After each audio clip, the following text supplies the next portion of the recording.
The America's Democrats podcast, a project of 21st Century Democrats, is made possible by contributions from our listeners. Want to do more? Go to americasdemocrats.org and click Donate. And thank you for allowing us to be your voice. And if you enjoy the show, please share it with your friends on Facebook and Twitter, and leave us a review on your favorite podcast app. This is the America's Democrats podcast, the weekly podcast for stand-up Democrats. I'm your host, Jim Cuddy. This week, democracy theorist Danielle Allen on why a call to equality is at the core of the American idea and its founding document. Author and attorney Bill Blum on the significance of California's moratorium on the death penalty. And Wisconsin Representative Mark Pocan tells Bill Press why he's calling for an impeachment inquiry. Had enough of Fox News, the House Freedom Caucus, and Donald Trump? If you want the facts that you won't get from them or from the fake news sites of the alt-right, then stay tuned. Our sponsor, 21st Century Democrats, works hard to get everyday Democrats involved in returning our party to its roots and to success at the ballot box. Sit back and listen, then stand up and fight. And follow 21st Century Democrats on Facebook for all the latest progressive news. We're glad you can join us. As the nation celebrates Memorial Day, Princeton Professor Danielle Allen examines the power of words in the Declaration of Independence to bring us liberty and equality. And we say hello to Dr. Allen, a professor of social science at the Institute for Advanced Study in Princeton, New Jersey, also a MacArthur Foundation genius and author of a new book about the Declaration of Independence called Our Declaration, a reading of the Declaration of Independence in defense of equality. Dr. Danielle Allen, thank you so much for joining us today on americasdemocrats.org. Great to be here. Thanks so much for having me. Well, it's a pleasure to have you with us. And, how would you rank the Declaration of Independence among the great documents of the Western world? Oh, gosh, that's a great question. I think it's right up there at the very, very top. So I'm not one to count exact numbers, but I think it's a must-read. One of those desert island classics. If you had to take something with you, you could take nothing else. The Declaration would be on my list. Okay. Now, your take in the book is that we usually assume that liberty is the Declaration's gift to free people, but you make the point that liberty is impossible without equality. Why has equality been given such short shrift? That's a great question. So liberty and equality are the two founding concepts of democracy. They're twinned. I think of them as Siamese twins, really. You have to have that egalitarian bond in a community to defend liberty in the first place for ourselves individually and for ourselves collectively as a community. In the middle of the 20th century, a lot of folks on the libertarian side of things started working really hard on the concept of liberty, digging back into philosophy, disseminating key texts, Smith, Hayek, things like that. And so I think over the last half century, this country's had a much deeper conversation about the liberty concept than we've had about the equality concept. And for that reason, I think that equality concept has fallen a bit behind. How do we balance that? How do we bring that back into balance? Well, honestly, I think a great way to start is by reading the Declaration of Independence. I mean, it's only 1,337 words, and I'm astonished by how few people have read it from start to finish. But when you do, you realize that the equality concept is woven all the way through. So not just in the famous sentences everybody knows, we hold these truths to be self-evident that all men are created equal, but it's in the first sentence, when the colonists declare that they're going to assume their separate and equal place on the world stage in relationship to other powers. It comes back at the end when they all declare that they're gonna commit themselves to sharing their lives, their fortunes, and their sacred honor with each other mutually. The idea of mutuality is an idea of equality. It comes out in the middle of the Declaration when they share with us their list of grievances, which in fact they built in a very egalitarian way. They even put ads in all the newspapers throughout the colonies asking people to share their stories about what had happened to them with the British. So all the way through there's an argument about the place of equality in building a community and in achieving decisions that are good for the whole community. And so I think, even starting with that text, it's a terrific way to reintroduce oneself to the philosophical content of equality. Well, again, we're speaking with Professor Danielle Allen, Professor of Social Science at the Institute for Advanced Study in Princeton, New Jersey, and we're talking about her new book, Our Declaration, a reading of the Declaration of Independence in defense of equality. So how should we look at such an eloquent and revolutionary statement of equality, given that at least one of its main authors was a slaveholder? It's really important to recognize that the Declaration is the product of many voices. I think of it as a polyphonic text. And we give Jefferson a lot of credit. He deserves a lot of credit as a key draftsman, but he was by no means alone in that work. And so people don't realize that John Adams of Massachusetts was critical to the coming to be of the Declaration. He and Richard Henry Lee of Virginia are the people who really turned all the wheels and cogs of politics to make a declaration happen in the first place.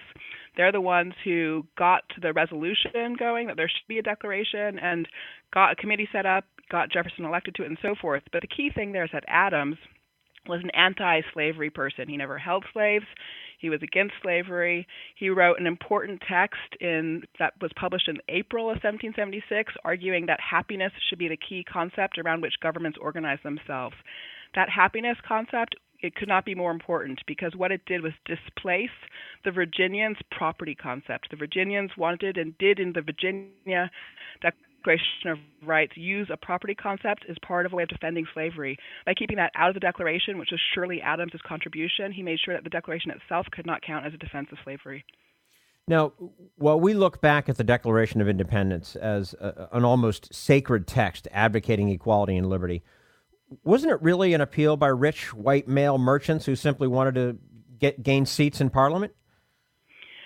So again, I think that it's a much bigger, broader text than that. I find it really astonishing, actually, that when you dig into the events that preceded the Declaration, you find towns all over the colonies holding meetings to talk about what's been happening to them with Britain.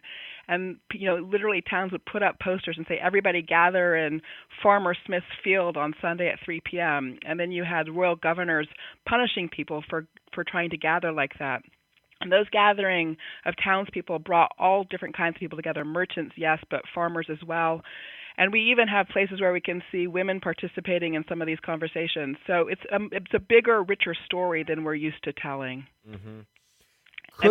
Go ahead. Sorry.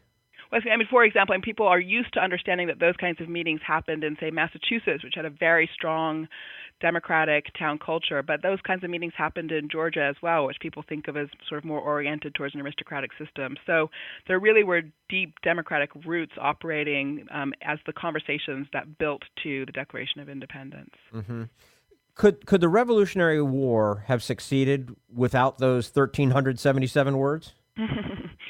I don't think it could have, actually. I think they were key on a number of levels. So the process of coming to decide to declare independence is the process by which, in my view, the very disparate, diverse peoples of the colonies, in fact, became one people. And that notion of being one people is in the first sentence of the Declaration.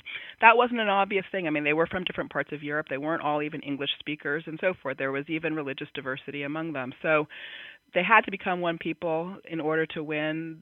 That process of deciding to declare independence and writing a text together was critical to that. Of course, the text also obviously had what might straightforwardly be called propagandistic purposes. They wanted to get France on their side. They had to convince France that they counted as a nation, as a state, and that is one of the fundamental purposes of the Declaration, was to make that case. And they succeeded. So they convinced the French, at least. That made a big difference in terms of winning the revolution ultimately. Well, and much of the Declaration reads like a count-by-count indictment of King George, but politically speaking, weren't the real villains the Prime Minister and Parliament, or does it even make any difference now?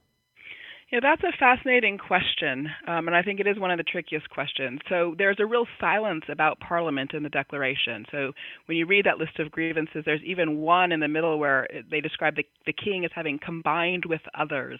So it's a very oblique and vague phrase, but the others that they're referring to there, is exactly members of Parliament.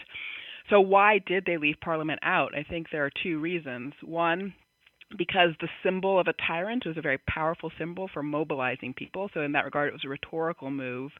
But I think the other reason is that they were actually, to the best of their ability, trying to keep the British people, sort of those who were not immediately part of the monarchy, possibly open to being on their side. In other words, I think they were trying even to sort of drive a wedge between the king and his people in England. In other words, I think sowing seeds of republicanism there too. So it was a kind of canny strategic move, I think, to put all the focus on the king instead of throwing Parliament in with him. Kind of a double-edged sword type of document then. It's a powerful document, absolutely. So in my book, I make the case, yes, it's this incredibly important philosophic text, but it's also actually just a kind of very pragmatic political memo that's getting some work done, and one needs to see how both of those things are happening at the same time. And I suppose the other thing I think that's important about that is that to see how much they believed that words can do political work, and to remember the power of language and its ability to help us make new kinds of worlds, help generate new kinds of actions. And that's a power each and every one of us has. So I really think that the idea of equality comes down to that core capacity we each have to use language, to shape worlds, to make judgments. And so the amazing thing about the document is that it's doing exactly the thing that it says everybody has the capacity to do. Perhaps this is a good time to point out to folks that if you haven't read it, you should go and read the Declaration of Independence. And even if you have, maybe it's probably a good time to go back and read it again, and maybe we can kind of set our own modern-day political ship straight again. Absolutely, but let me just give you a little tip when you go do that, because odds are if you go to read the Declaration now, you're going to go log on to the page on the National Archives, and you'll get that transcription there. And you know what? There's actually an error in that National Archives transcription. So I've been trying to talk to them about this, and we'll see if I make any progress. But the important second sentence, which lists the self-evident truths, is a three-part sentence. So first we get the notion that all men are created equal and endowed with the rights of life, liberty, and pursuit of happiness. Then we get the idea that governments are instituted in order to protect these rights. And then we get the idea that when those rights are not being protected by government, we have the right to alter and abolish in order to secure our safety and happiness. So the whole sentence of the truth moves from our individual rights of life, liberty, and happiness, pursuit of happiness, to a collective right to collectively secure our safety and happiness as a whole community. But in the transcription that you'll see on the website there's actually a period after the first truth, as if it stops at our individual rights to life, liberty, and pursuit of happiness. But the sentence doesn't stop there. It goes all the way through from individual to collective to what we do together, and that's a really important part of the Declaration.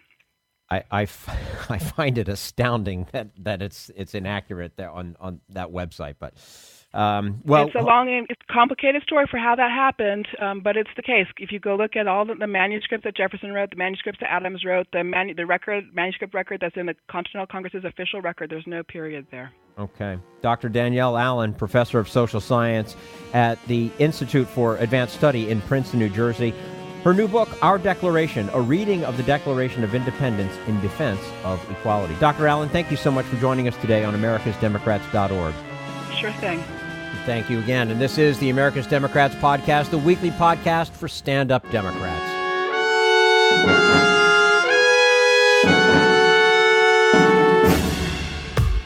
We want you to sit back and listen to this americasdemocrats.org podcast, a project of 21st Century Democrats. But we need you to stand up and fight. Do you want to get involved and help get our party back to its roots and to success at the ballot box? You can make your contribution to help us keep this show going and to elect Democrats who will stand up for democratic principles. Go to americasdemocrats.org and click on Donate at the top of the page.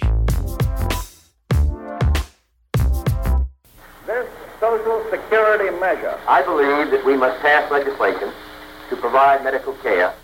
This is our tradition. When our grandparents came to America, it was the Democratic Party which said, welcome. It was the Democratic Party, the party of Roosevelt and Truman and Kennedy and others, who said that America belonged to all its people, not just a handful of the rich or a few giant corporations. That's why great leaders like FDR fought so hard for Social Security, and why JFK stood up to the insurance companies and their Republican allies to get Medicare. It's not just one thing, or one time, in one place. It's about a whole history of standing up to the Republicans and saying someone has to be on the side of regular working people in America, whether it's defending Social Security or just the way your loved ones are treated on the job. That's what the Democratic Party is all about. And that's why this message has been brought to you by the Democratic Party. Working people like you and me. Paid for by 21st Century Democrats. Not authorized by any candidate or candidates committee. This is the America's Democrats podcast, the weekly podcast for stand-up Democrats. Coming up next, the death penalty debate takes a turn towards sanity.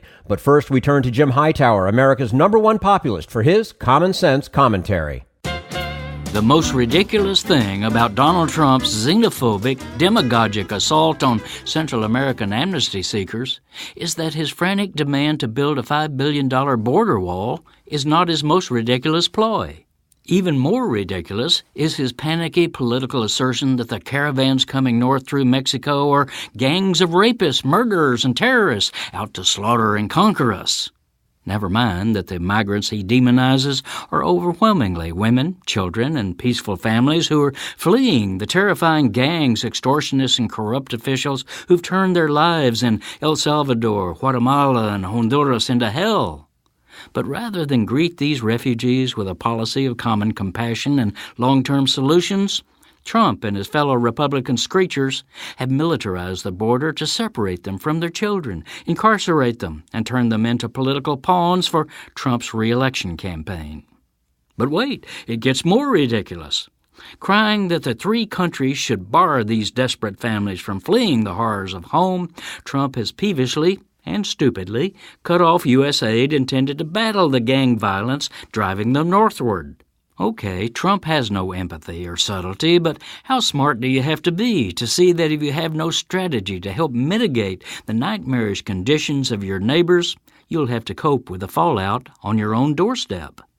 This is Jim Hightower saying, most ridiculous of all, though, is that we have a president with a moral compass that points only to policies that serve his ego and political needs. Trump doesn't really want any border solution at all, not even a wall. He wants a crisis, a bugaboo to demagogue for his own political advancement, no matter how many families suffer. He's a pathetic weakling of a president, ridiculously masquerading as a strongman. Need an antidote to the progressive blues? Want some good news about how grassroots folks are rebelling against the corporate powers and winning? Well, here's an easy-to-swallow pill for you, the Hightower Lowdown. Hightower's monthly newsletter will give you the lowdown, even as it lifts you up. It's 4 pages a month, jam-packed with facts you can use, actions you can take, and Jim's own Texas humor, all for only $15 a year. To become a lowdowner, go to hightowerlowdown.org. This is the America's Democrats podcast, the weekly podcast for stand-up Democrats. Back in March, California Democrat Governor Gavin Newsom issued a moratorium on death penalties in that state. Bill Blum is an award-winning writer and legal journalist, and at one time was one of California's best-known death penalty litigators. He says Governor Newsom's decision could have tremendous national impact. And we say hello to Bill Blum, former judge and death penalty defense attorney. He's the author of 3 legal thrillers published by Penguin Putnam. He's a columnist with the Progressive and truthdig.com and a lecturer at the Annenberg School of Communication. His recent piece for truthdig.com, titled Death Penalty Debate Takes a Turn Toward Sanity. Bill Blum, thank you very much for joining us today on the America's Democrats podcast. Good to be with you.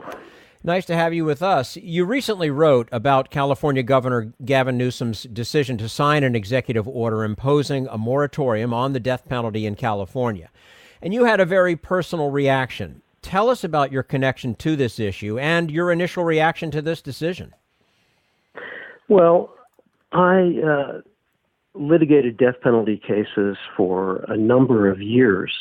And so I have a great deal of time and effort and commitment invested in the subject. And death penalty cases are really emotionally wrenching to be part of. You deal with the worst sorts of crimes, and you deal with the kind of pressure that doesn't come from other sorts of legal cases.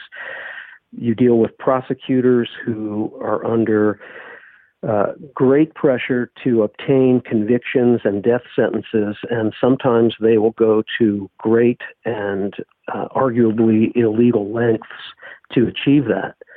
So when the governor imposed a moratorium on death penalty, on executions, I was, to put it mildly, very, very happy. In your mind, did Governor Newsom's order go far enough? Well, I think for the time being, it goes far enough. There may be some people who do not want to see sentences of life in prison without the possibility of parole. But I'm not there yet. So I think that for the time being, it does go far enough, and that it is a bold step.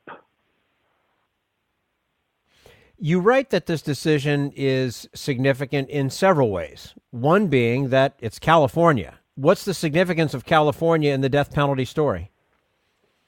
Well, we have the largest death row in the country by far. We have, I think at last count, 737 inmates on death row. And Florida is second place with about 238, I believe. So this has a tremendous impact on the death penalty nationally. In terms of legal support for the death penalty nationwide, what could be the impact of this decision? Do you see others jumping on board and taking steps in the same direction? I think that could very well happen. Popular support for the death penalty is waning. That's not to say that a majority of Americans are opposed to the death penalty, but support is dropping. The number of executions is dropping, and the states where you see the most executions tend to be centered in red states like Texas, Florida, Oklahoma, and the like. So nationally, the death penalty seems to be atrophying, and I believe that Newsom's order will be a catalyst in that direction. One thing in your article that you point out, this decision does not go beyond his governorship. Is that correct? That's correct. The governor cannot, on his own, change California criminal law or the California Constitution, which permits the death penalty. And after Newsom leaves, absent some further legal developments, the death penalty could be reinstated by the next governor. Mm-hmm. So this is not final, and this is not permanent. But it's a start. It's a start, and there are 3 other states with governor-imposed moratoria on the death penalty. Oregon, Colorado, and Pennsylvania are the others. Oh, by the way, Florida has 343 condemned inmates. I think I misquoted the total before. Well, and that's still a distant second, though. So, in that regard, you were correct. We're speaking with Bill Blum, former judge and death penalty defense attorney, of course, author of 3 legal thrillers. He's a columnist with Progressive and TruthDig.com and lecturer at the Annenberg School of Communication. Bill, what type of response are you expecting from those who still support the death penalty? They are outraged at Newsom's action. Many district attorneys across California will continue to file death penalty cases and will continue to ask juries to impose the death penalty. And they have the right to do that. This doesn't change the law, except that there will be no executions. So they are going, the proponents of the death penalty in California are by no means ready to raise a white flag. I wouldn't put it past them to propose an initiative for a future ballot that would specifically overturn the governor's executive order. I'm not sure how that would work out legally, because the governor has that power constitutionally. But the death penalty proponents in the state are well organized and highly motivated. Are they the majority or the minority right now? They are still, I would say, conservatively speaking, still a majority. However, the most recent polling in California shows that more than 60% of Californians prefer life without possibility of parole sentences to the death penalty. So it's kind of a mixed bag, and it's moving in an abolitionist direction, but we are not there yet. Are there any conversations with legislature taking this up and making this something that goes beyond the governorship? I don't think there are at present, but I think that would have to be done in California by way of a constitutional amendment, because the death penalty is enshrined in the California Constitution. And that's the result of a long history that goes way back to 1972 with a case called People versus Anderson, which outlawed the death penalty in California even before Furman versus Georgia. And then proponents responded by changing the Constitution in California to enshrine the lawfulness of the death penalty. So I think it would take a constitutional initiative, which has been tried twice, 2012, 2016. Both attempts failed. Mm-hmm. Now, I think it's safe to say that Democrats have been uneven in their support for ending the death penalty. Are you seeing a shift there?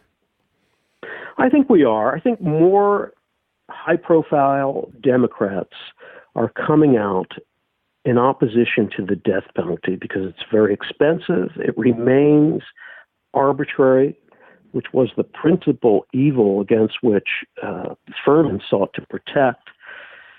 And so you have politicians like Kamala Harris who are coming out, and she's always been against the death penalty, but now she's vocally against the death penalty, people like Bernie Sanders. But there are still many Democrats who believe in the death penalty and who also believe that the death penalty is a core element of being tough on crime, which I would I doubt that, and I would argue to the contrary. You've been fighting this fight for many years. Looking beyond California, how would you compare the possibility of eliminating the death penalty at the state and federal level to, say, a decade ago? Well, as I said, we are moving as a country in an abolitionist direction, as most of the civilized world has done already. So I am optimistic, but there are speed bumps along the way, and one of those speed bumps is the Trump administration. Donald Trump has been a long-time proponent of the death penalty, and that overlaps with his racism, because the death penalty, as I'm sure you know, and many of your listeners know, is biased against minorities, particularly African Americans. So there are many obstacles that remain, but I think that taking the long view and the big picture view, we are moving in the direction where the death penalty will be a thing of the past. Well, we can only hope at this point. Bill Blum, former judge and death penalty defense attorney. He's an author, he's a columnist, he's a lecturer, and he's joining us today on the America's Democrats podcast. Bill, thank you so much for your time with us. As always, we look forward to having you back again with us soon. My pleasure. Thank you again. And this is the America's Democrats podcast, the weekly podcast for stand-up Democrats.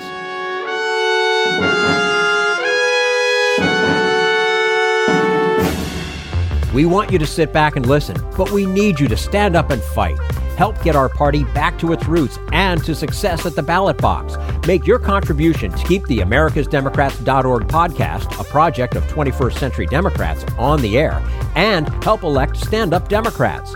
Go to AmericasDemocrats.org and click on Donate at the top of the page.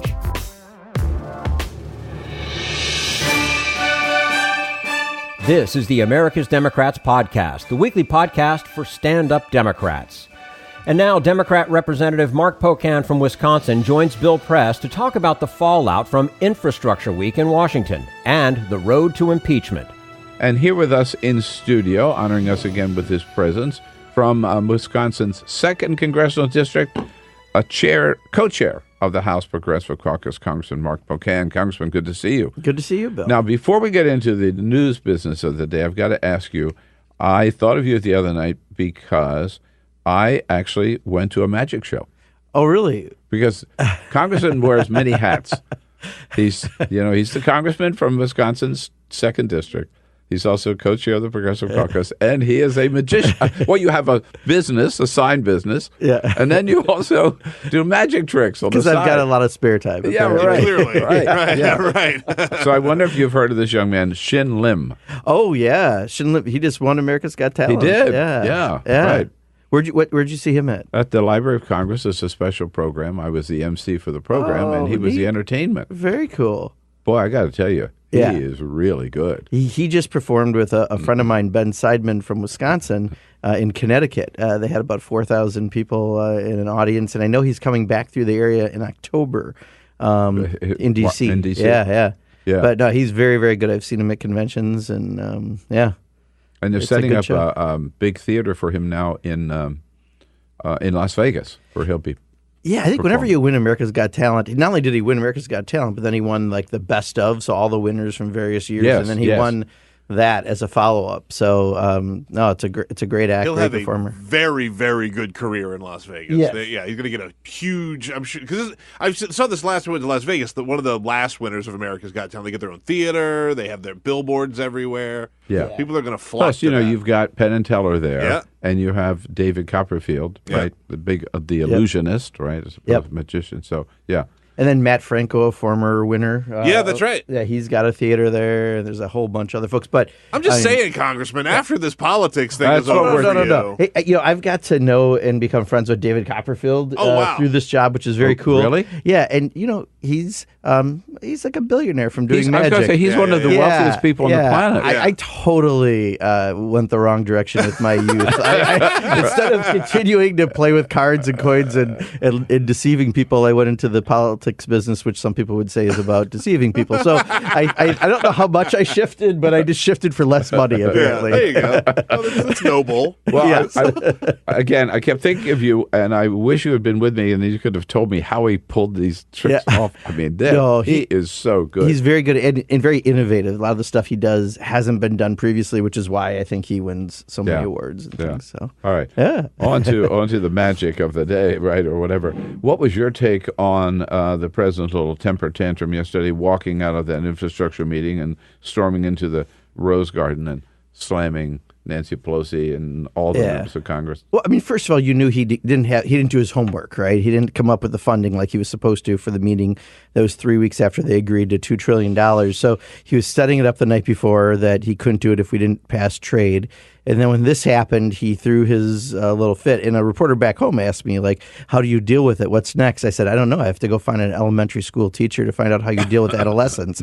I mean, clearly this was him being Donald Trump, the petulant man-child at his best, and for whatever reason, I think it's great though. Nancy Pelosi does get under his skin, but she, is still very committed to doing infrastructure. We are, as Democrats, committed to getting it done. Whether or not Donald Trump will eventually grow up and move along with us, but I just think this whole narrative that he's trying to say that we have to stop investigations, that we want a do-over. No, we just want to see the final score. What he won't do is let us get the witnesses in that we're required to, that Mr. Mueller said we need to look at the 10 charges of obstruction.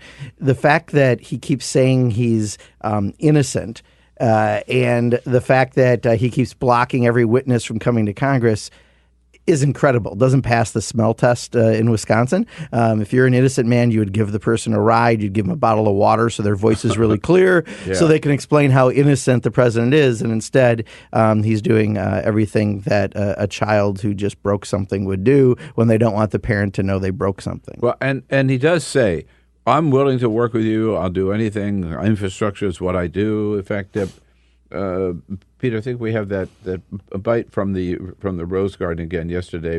There's just one condition, right? When they get everything done, I'm all set to let's get infrastructure, let's get drug prices down. In the meantime, we're doing tremendous work without them. Mm-hmm. Yeah. So if you would just stop holding hearings, Congressman, right? Right.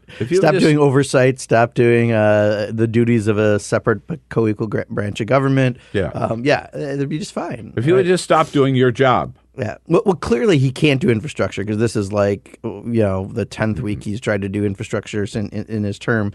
What he apparently is really good at is losing money, which is why we're trying to get his tax records just to see exactly, what he's up to and to know the decisions he's making. He's doing on behalf of the American people and not on behalf of Donald Trump. But it was just a classic day. I don't think he came looking good out of yesterday. Or the day before. It was too much for him to try to claim that, until we stop everything, he's not going to move ahead with something that's important for the American people. I saw the CNN this morning called this the point of no return in terms of getting anything done in the next 18 months. Do you think that's right? No, I mean, I just sat down with Nancy Pelosi yesterday, about a dozen of us, and, she is very, very committed to trying to move prescription drugs and infrastructure.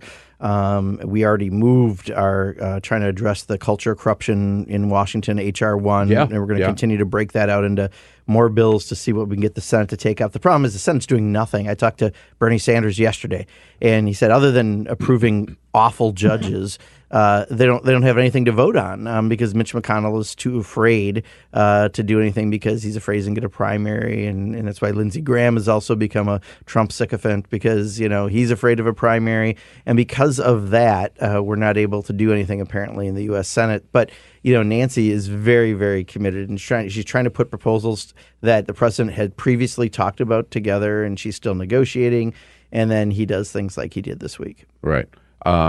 So the meeting, there was another meeting yesterday of the Democratic Caucus on the issue of how well the hearings are going and what progress is being made. And yet, at the same time, there were voices raised yesterday, and it seems like every day there are more Democratic voices saying, look, this is just not working. We have no choice. He's committed impeachable offenses. We have to start an impeachment inquiry. Where's your vote? I'm in the impeachment inquiry category. For me, right now, today. Yeah. Go. The straw that broke the camel's back was when Don McGahn couldn't testify. I mean, if we're going to be blocked at every turn from doing our job, which is what Mr. Mueller laid out, is there's 10 charges of obstruction that it's up to Congress, not up to the Attorney General or the President, but up to Congress to actually get to the bottom of, and that he was very clear in the report. That's what our job was.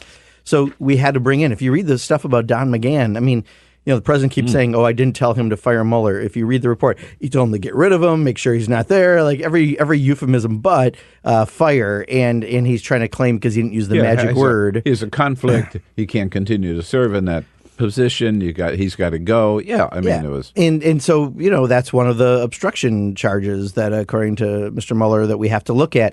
And the fact that we can't get, any cooperation whatsoever means, again, he's hiding something. And the only way that many of us see how to proceed, because he's disrespecting the American people by not allowing any of these people to come testify and certainly not looking like an innocent person, is to start an impeachment inquiry where we have a few more tools to get people to compel them to come to Congress.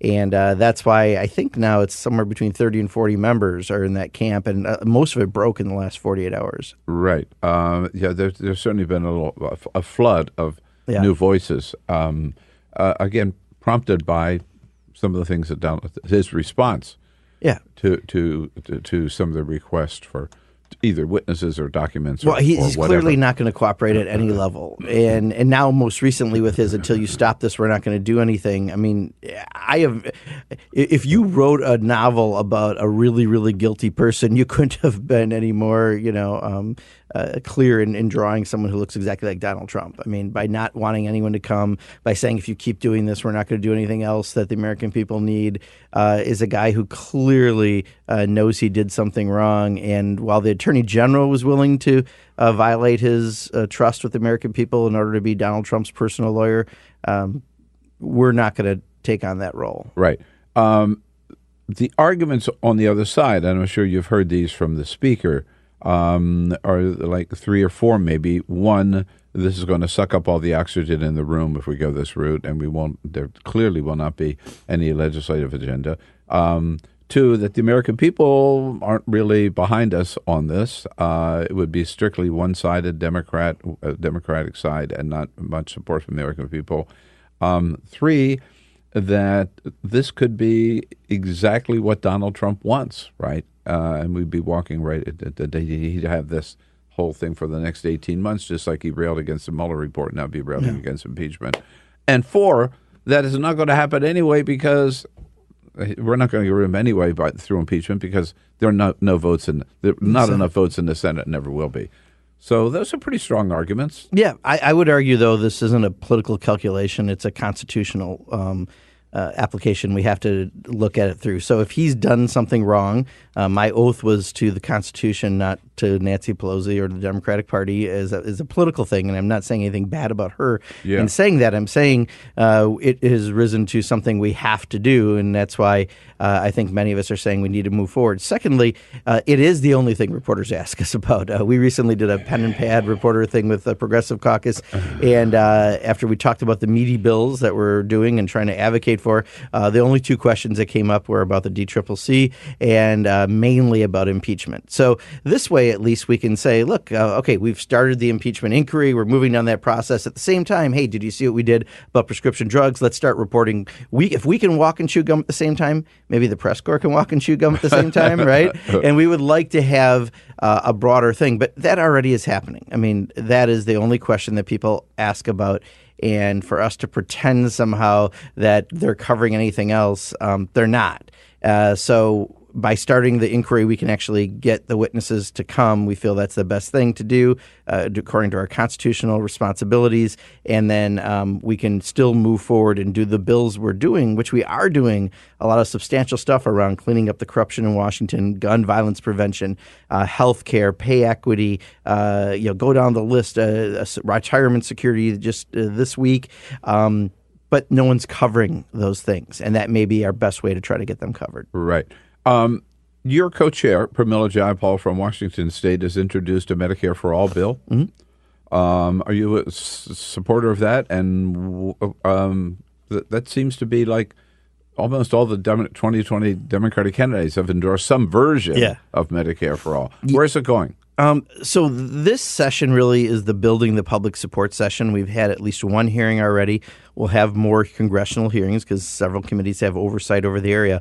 But we know we've got to build not just, even though the polling tells us the public support's there, this is one of those issues that falls on the bumper sticker I have for my campaign, which is if the people lead, eventually the leaders will follow. We have to bring the leaders on board to understand where the people are at on this issue. So that's what we're doing with it. More realistically, I think we could get a bill on the floor of Congress around prescription drugs, that aspect of the Medicare for All bill, and we're fighting to try to get that done. Mm-hmm. But really, this is an organizational period for us to try to get more legislators to realize that given all the fights over health care, the American people are ready to say Canada and most of Europe are not third world countries. We too can have health care for every single person. Right. Do you have a majority? Is it a majority yet in the House for Medicare for All? In some version, I guess. Maybe. Not of the caucus yet. I think we're just shy of that. So that's why there's a process still. And we all acknowledge that. None of us think it's going to pass this year on the floor of the Congress, and that we know with the Senate and the president will be blocked anyway. But this is a good chance to explain to people why this makes so much more sense. How long does it take to move from where we are today under the ACA to a Medicare for All? It's going to take the political will. I mean, I think this is an issue where, again, I think it can't be overnight. No. And the Reuters poll I looked at a couple months ago, 71% support, including 52% of Republicans. I mean, we know people are fed up with watching the death by 1,000 cuts that the Trump administration and the Republicans did to the ACA. Quite honestly, if you have a plan with a $5,000 deductible, that's not affordable for most every American family. And we have to figure out how to address it. They won't help us fix this. So people are just like, look, I'm tired of it all. Why Canada does this? Europe does this. Why can't we just have a system where I can go to the doctor when I'm sick? Because that would make sense. And that is what the bill's about. The people are there, but, with a lot of special interests, as you know, in Washington. One thing I just found out recently, Bill, there's almost 1,500 lobbyists for pharma in this town. That's 3 for every member of Congress. I'm not sure who my 3 are, but that's the number. They spent almost $300 million last year lobbying Congress. So that's just the pharmaceutical industry, much less all the other industries that are around. So this is not something that's going to happen real easily by people who unfortunately have to far too often raise money and have other interactions with these special interests in Washington. We win when their constituents bring this to the top level. And I think, one thing, next week we're all home, at least in the House. A lot of people have town halls. People need to show up at those town halls and let your member of Congress know where you stand on issues. That's the single best way for us to get something done like Medicare for all. You mentioned that you had spoken to Senator Bernie Sanders yesterday. And I guess that is your way of telling us that Bernie Sanders is your candidate for 2020? I have not endorsed anyone yet, but I will tell you, we would not be talking about any of the issues that the Progressive Caucus talks about had it not been for Bernie Sanders previously running and making them national issues. I mean, Medicare not a popular, widespread issue until Bernie Sanders brought it to that place by running for president. Now we talk about it in a very real way that this could someday, very soon, hopefully be a reality in this country. So I think we all owe an enormous debt of gratitude to the work that Bernie Sanders has done. Having said that, I'm trying to get all the candidates to take on progressive policies right now. So I have, again, enormous respect for Bernie Sanders, and we had a great talk. He, really more than any candidate I've seen articulates some of what we're seeing in my district in the rural parts of Wisconsin, which would also be very similar to Iowa, by the way, around the plight of farmers. One of the things that I just wrote a column for a paper back home last Sunday on the tariffs are killing my farmers. This arbitrary trade policy that the president has. I believe in targeted tariffs. You can use them well. I don't believe the president has a clue what he means by trade. And because of the tariffs he's done, I had a conversation with someone back home who said, well, yeah, but he's giving them relief. The farmers are going to get relief through this package. Yeah, right. So I talked to a lot of farmers, and I talked to a farmer who is very connected to the community and said, soybean farmers will get about 50 cents on the dollar. A dairy farmer will get about 2 cents on the dollar, and a corn grower will get about 1 cent on the dollar to what they're losing because of the tariffs. There's no way you can continue to have a family farm, and we lost 800 family farms in Wisconsin last year alone. Dairy farms alone. And really, Bernie has articulated this better than anyone else I've heard, and I think if he continues to articulate that, that's a really good position going into Iowa. He comes from Vermont. He understands this, and those are constituencies that we need in order to take back the White House.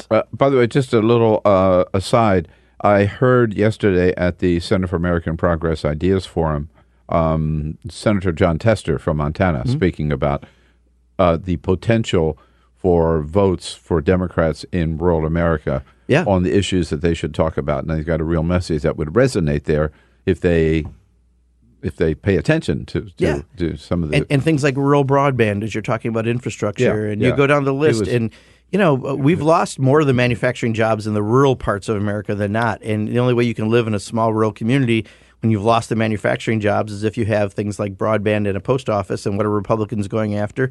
They don't want to put money into broadband, and they don't want to keep the post office open. And, those are the few ways you can still live in a rural community.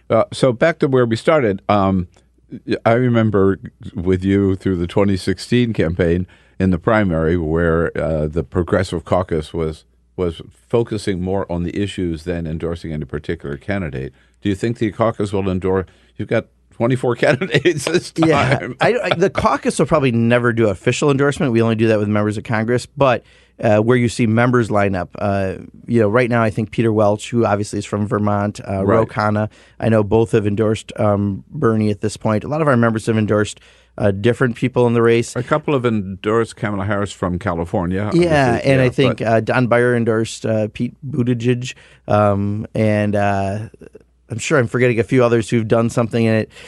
At this point, there are so many candidates. Like when you're talking about the ratings on CNN, I think the more candidates go on CNN, the ratings will probably continue to go down because there's so many candidates. You feel like you've seen the episode after the first few, and it may not have the same interest for a while. We'll see where it flushes out a little. But, Bernie sat down with a bunch of us yesterday from the Progressive Caucus to have a good conversation. It was a great conversation.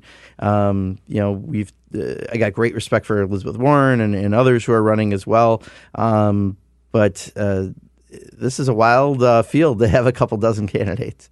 Is America ready for a gay president of the United States? I think this process will tell us who's going to be the best contrast to Donald Trump. Is America ready? I think we are. I mean, marriage equality now is such a high level of support. There's not really it's like a 70% plus area you're in now.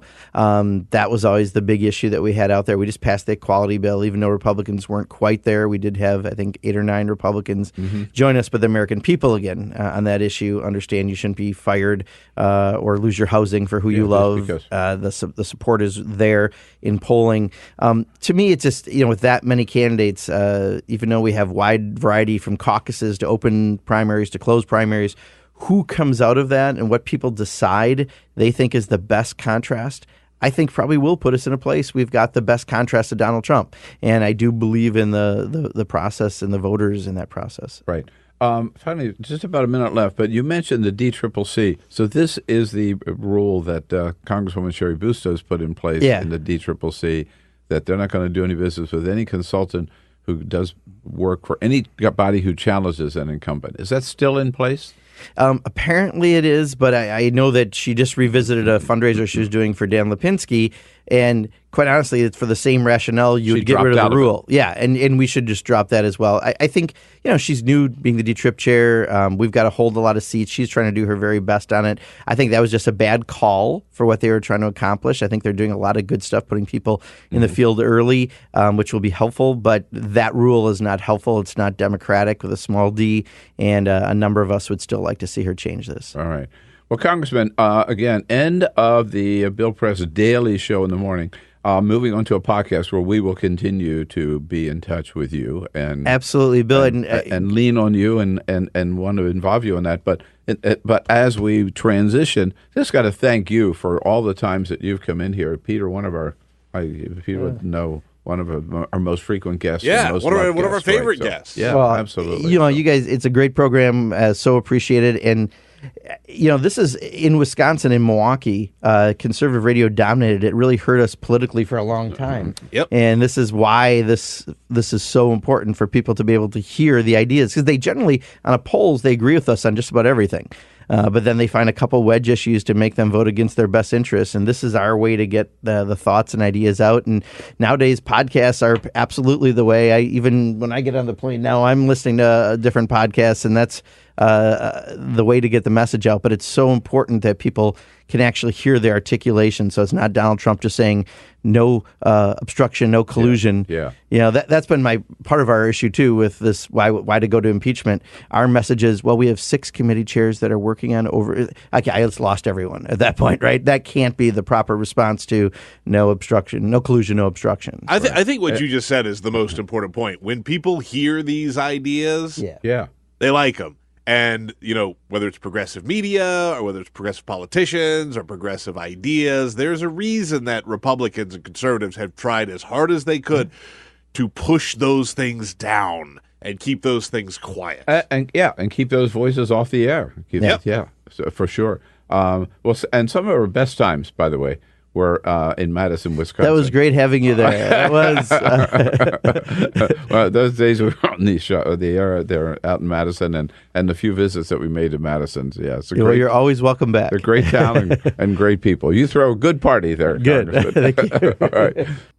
That's all for the America's Democrats podcast. Thank you to all who made today's show possible. Danielle Allen, Bill Blum, and the entire Bill Press team. And thank you for listening. If you liked what you heard, please get involved in our efforts to keep this show going and to elect Democrats who are bringing the party back to its roots. Go to americasdemocrats.org and click on Donate at the top of the page. And be sure to find 21st Century Democrats on Facebook and Twitter. And leave us a review on your favorite podcast app.